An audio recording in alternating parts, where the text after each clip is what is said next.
Now, the survivors of Native residential schools on southern Vancouver Island are preparing to share their heartbreak and their stories of abuse. Canada's Truth and Reconciliation Commission has made its way down the island and will be in Victoria tomorrow and on Saturday and is ready to listen. And the Commission hopes you are too. The event at the Victoria Conference Centre is open to the public.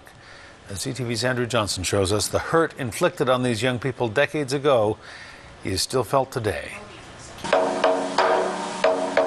This blunt description of Native residential schools is part of a resistance narrative, a digital story put together by UVic student Alexandra Kent.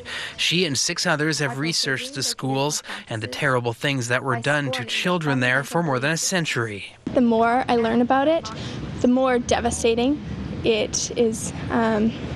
It's really a heart-wrenching story, and I don't think many Canadians know the full truth behind it. Many in this room do and can't escape it. The videos were screened today at UVic's First People's House in front of those whose lives have been shaped by what went on inside residential schools decades ago. Both my parents went to residential school.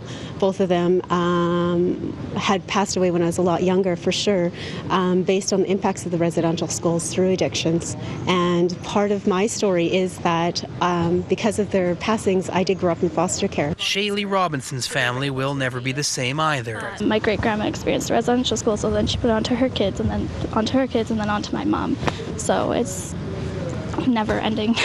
At the Victoria Conference Centre tomorrow and Saturday, we will hear stories of abuse so terrible it may be difficult to imagine it all happened here in Canada on our watch. But it did, and Vancouver Islanders to this day are still living with the pain.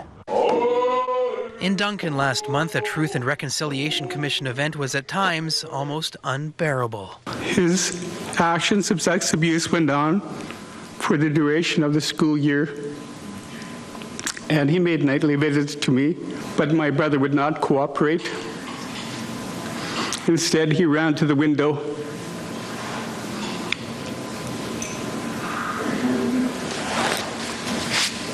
and he jumped out of it. It's difficult to hear and even more difficult to tell. The Commission hopes that more Canadians will listen, learn, and then celebrate the Aboriginal culture we tried to take away. Andrew Johnson, CTV News.